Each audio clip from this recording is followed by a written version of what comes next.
wheelchair ma ho tran puina turin kumsa ni som ni pali calendar hi khonga in milo dor ve ta che phone number a hian miron bedonia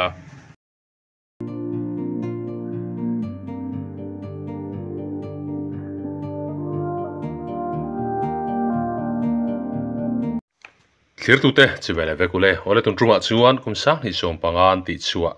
max ti chu kan clear ho ve thung don hani Kovel in do pui pakhat na hun lai tang dai to khan US pai te hian ui hi an mang tang kai to hle thina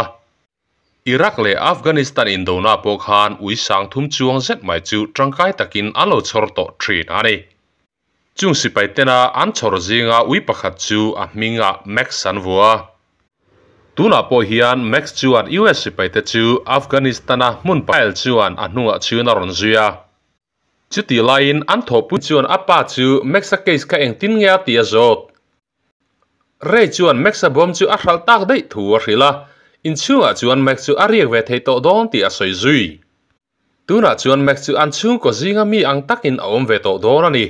ti chuan movie chu lo top ta